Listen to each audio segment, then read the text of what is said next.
Hi there, welcome to Kneppy Invest, and welcome to my pursuit of finding high quality companies that either I know very little about or I never knew existed. And in today's video, I'm going to be looking at a company that I never knew existed. Arista Networks, ticker code is ANET. This company is on the New York Stock Exchange. I used Fiscal AI screener, my own screener, a high quality screener. And this company was among the standouts in that screener. Anyway, first thing you really want to do when you discover, well, maybe not discover a company, but when that sort of screener points out a company you've never heard of before, is try to understand what they do. So I try to understand what they do, but a lot of what this company does is over my head. So all I did was ask some AI, what does Arista Networks do in layman terms? Because I had to put layman terms in there because I just asked it what it does, and then it gave me all this stuff that I didn't really understand. And in layman terms, it's much easier to understand. So, in simple terms, Arista Networks makes very fast and reliable networking equipment primarily for large data centers and cloud computing environments. So, that is definitely a bit of, well, there's definitely some tailwinds in that sector. Arista Networks build the switches that computers use to talk to each other, but their switches are more powerful and faster than the ones you might have at home. Think of them as the high-speed highways for data, ensuring smooth and efficient communication between servers and other devices. So that is Arista Networks, and it is maybe surprising that this company has a fairly big market cap.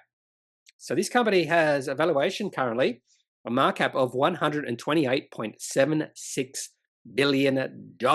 So what I'm going to do is just go through some of the financial metrics of Arista Networks, and then we'll try to understand why this company is high quality by looking at revenue growth, income growth.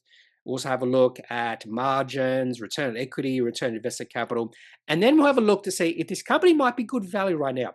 Could this company be a buy at this point in time? And I'm recording this video on July the 4th. Happy Independence Day 2025, intending to release this video sometime in September. Okay, so we've had a brief discussion. Well, AI had a brief discussion about what this company does. And I actually do understand what they do, just because I asked AI what they do in layman terms. So it's all about the prompts. It's all about the prompts. That's the most important thing when it comes to asking questions in for AI or in AI, whatever you want to describe that as. Okay, so first thing I always look at when I'm researching a company is revenue growth. In fact, that is always the first step. And the way I look at it is if a company can't grow the revenue, then that's it. There's not much growth prospects. If it hasn't grown the revenue in the last 10 years, what is it going to do to grow the revenue in the next 10 years? So if a company has not grown their revenue over the past 10 years, I usually give it a wide berth. It's not the company for me. Anyway, so Arista Networks does not have that problem. So all this is via Fiscal AI. And I do like the overview section in Fiscal AI because it gives you a broad overview of the company. And when I say of the company, I'm talking about the financial performance of the company over a period of time. Some of these are 3, 5, 10 years. For example, return on equity is a 5-year average. They also have the 3, 5, and 10-year revenue and earnings per share growth. Okay, so let's start off with revenue. And revenue growth has been spectacular over the last 3, 5, and 10 years. We'll say averaging about 28% per year. That's over the last 10 years. In fact, possibly revenue has been accelerating in the last 3 years because it's up to 33%. Now, just as important as revenue growth is if the company can translate that revenue growth into earnings per share growth. Now, also mention that I do prefer revenue per share growth. So unfortunately, Fiscal AI does not include that within the overview section. And the reason I like that is because a company can be quite acquisitive, increase their shares on issue, and that does dilute the earnings potential of the company, per share potential of the company. So I do prefer to look at revenue per share growth. And even on the flip side, a company could be doing a significant share buyback, and that would actually increase the earnings per share you might otherwise think of. Anyway, so revenue growth is really nice.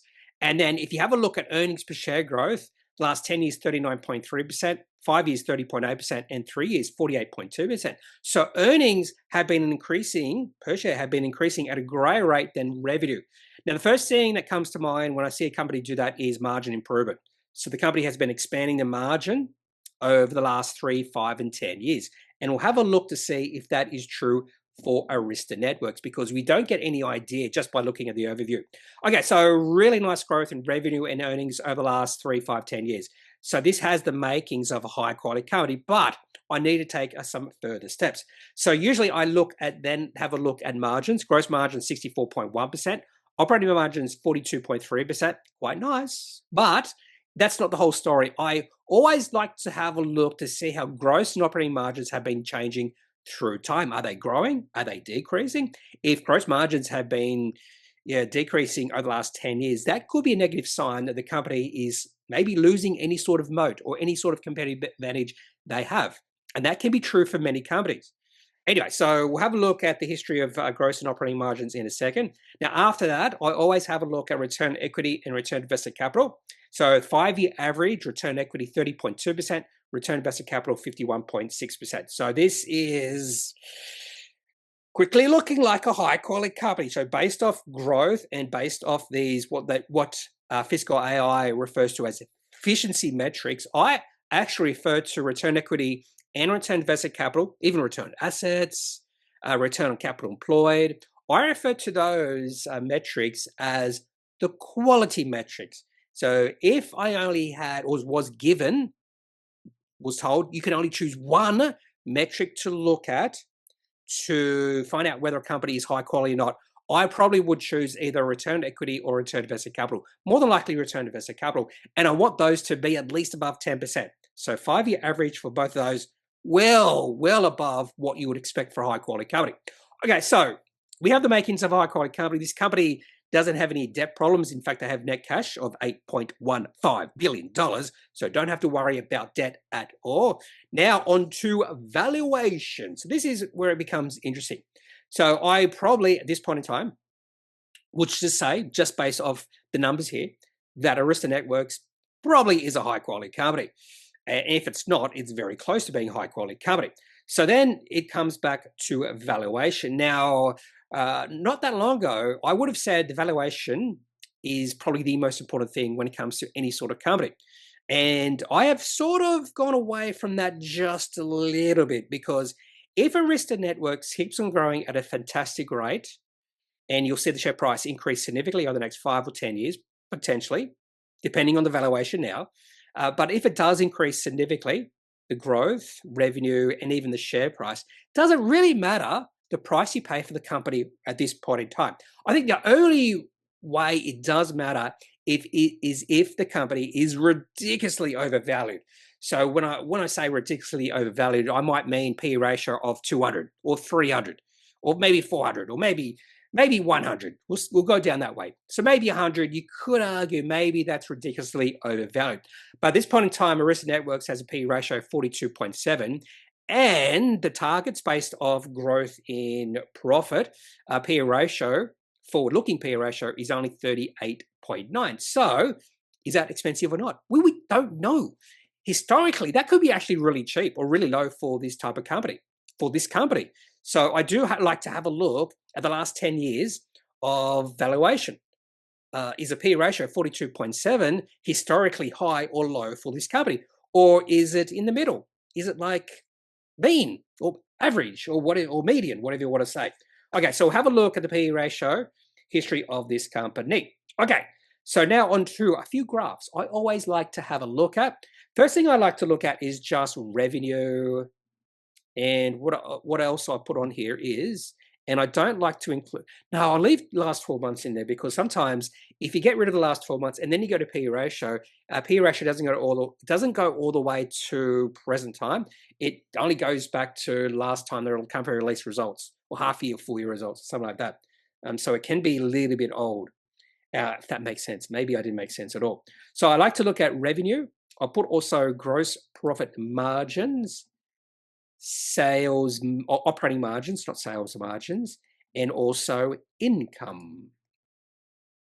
Now, fortunately, we can actually make some of these invisible.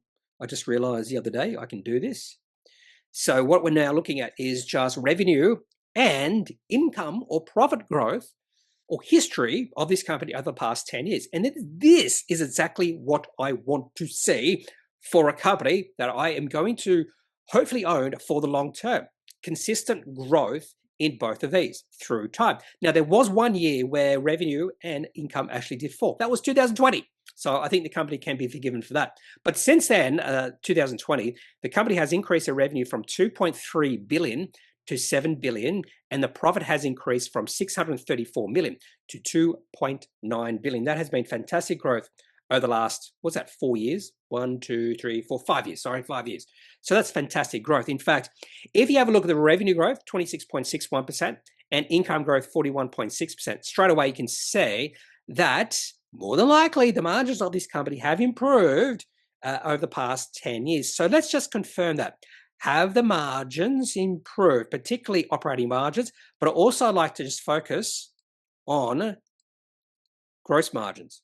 Okay, so what we don't want to see here with gross margins is dropping. Now, it has actually dropped over the last 10 years. It's gone from 64.9% to 64%, or 64.1% to be absolutely exact. So it hasn't been a precipitous drop. In fact, you could say, if you compare it to 2016, gross margins have gone sideways. There was a bit of a drop back in 2022, but it wasn't big. It went down to 61.1% and then recovered back up to what it should be. Well, maybe not what it should be, but what you might define as average or mean levels. So we haven't seen a significant growth in gross profit margins, but we're not seeing it drop significantly. And probably the most negative thing you could say is there's a very slight decline in gross profit margins over the past 10 years, but very slight. Okay, so do we see a similar thing with operating margins? And my first thought first time we went through this is more than likely we're going to see operating margins increase, and we have. In fact, operating margins have increased from 17.8% to 42.3%. And that is a nice increase in operating margins. And that's the reason why income has been increasing at a greater rate than revenue. Now, how much further or longer can operating margins increase? Who knows? It could keep on going up for the next 5, 10 years, or maybe this is the peak. But we don't want to see this going back down again. So there are two warning signs I have when it comes to a company possibly reaching the maximum growth, and that is when you start to see gross profit margins and operating margins starting to waver or go down. So those are two little negative signs I do look for. Okay, so that's the history of revenue, margins, and income, and really everything you like to see for a high quality company, with one slight exception. One slight exception. Okay, next thing I'll do is we'll just have a look at return on equity and return on invested capital, how they've moved through time, how they've changed through time. Now, sometimes you might have a spike in a profit, which could make return on equity seem really high or low just 1 year, and we don't have that for Arista networks. Okay, I'm just going to focus on return on equity. Return on invested capital is quite high. So we're talking about 50%. And some of that is because the company does have net cash, a lot of net cash, and that will be favorable to return on invested capital. But if we just focus on return on equity, what we don't want to see here is return on equity decreasing, but it has gone up over the last 10 years from 18% to 33.7%. You'll notice it has gone up and down, particularly between 2016 and 2020. It did go up and down each and every year. But since 2020, we have seen this company increase their return on equity. And over the last 4 years, return on equity has been quite stable, if not absolutely stable over the last few years.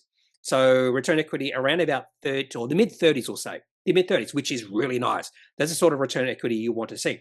And you also notice this company has no dividends. Exactly what you want to see for a company like this. You don't want to see this company giving money back to shareholders as in dividends, because that is going to quell the growth, the future growth of the company. You want to see the company putting their profit, their cash flow back into the business, because they're growing at such a fantastic rate and they're really efficient at growing at that fantastic rate. So this is definitely the company you don't want to see issuing a dividend just yet.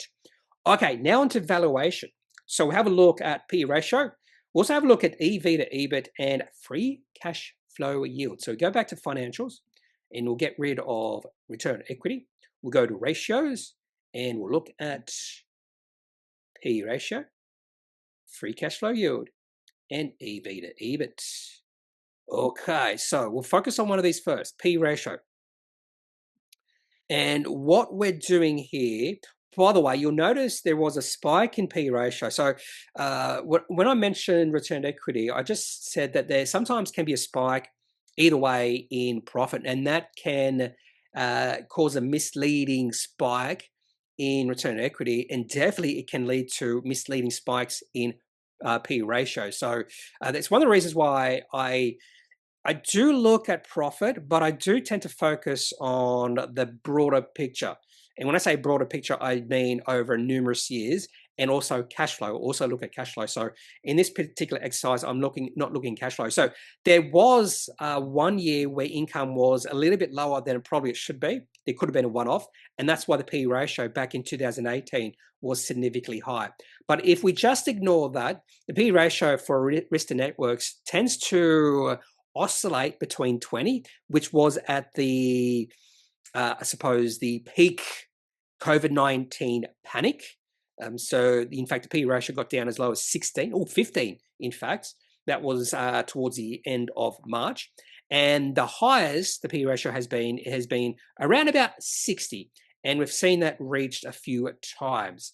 So just based off that, with a P ratio of about 41 or so, it doesn't seem like Arista Networks is overly expensive, and you couldn't even say it's overly cheap, because if we just ignore the COVID-19 period, usually the bottom of the P ratio for this company is going to be in the high 20s. So we saw it, about 31.7 in 2016, and the low back in 2023 was 27. So we can't really say this company is really good value right now. So that's just based off P ratio. And you can also have a look at the other metrics as well. So for instance, free cash flow yield. What we want to see here, notice there was also a big spike in free cash flow yield back in 2020. So obviously this company had really good cash flow back then. Maybe that was one-off. And then we saw some lows in the free cash flow yield, as low as 1%. So just based off the free cash flow yield, it's actually quite nice at 3% right now. And that's, again, sort of in the mid-range. It's not cheap, not expensive. And there is research that does show that free cash flow yield could be one of the most important metrics to look at in terms of valuation. And if you do just use a free cash flow yield as an investing strategy, you more than likely will significantly beat the market. I did read that in some research. Okay, and the last one is, we'll have a look at EV to EBIT. And I have a feeling this one is going to show the same thing. Yep, it's not overly expensive or overly cheap. As low, EV to EBIT has been as low as about 12. Yep, about 12, and as high as 50 to 55 a couple of times. And right now, it's about 38.7. So sort of right in the middle. We could probably say fair value. Fair value. Okay. Last thing I always look at is charts. And you'll see, and I'll be honest with you, if you're really, really lazy, sometimes all you have to do is just have a look at the weekly chart, put the 200-week moving average into the weekly chart, and you can spot high-quality companies just by looking at this particular chart. So this is Arista Networks from when they listed back in June 2014. Yes, a great month to list. And when they listed, the share price was around about $3.45 or something. That was a low. So if you've been a shareholder since they listed, you've done very well.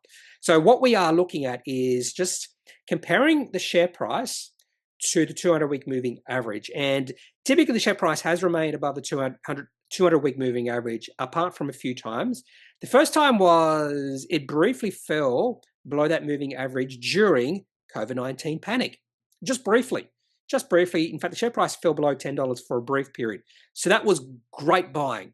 So the 200-week moving average investing strategy is, if you just buy high-quality companies when the share price is at the 200-week moving average, you will significantly beat the market. That particular investing strategy has been attributed to Charlie Munger. I don't believe it.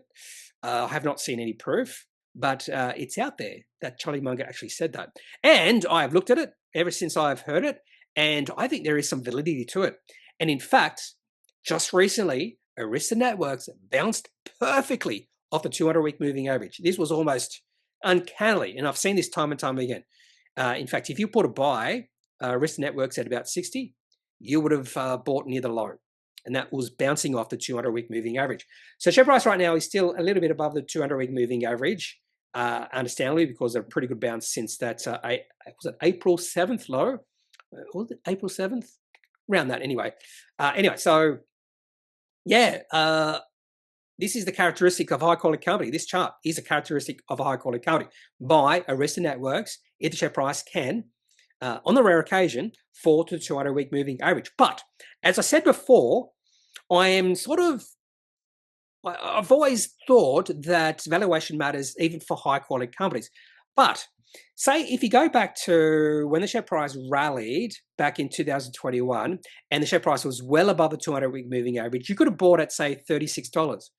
And that might have looked expensive.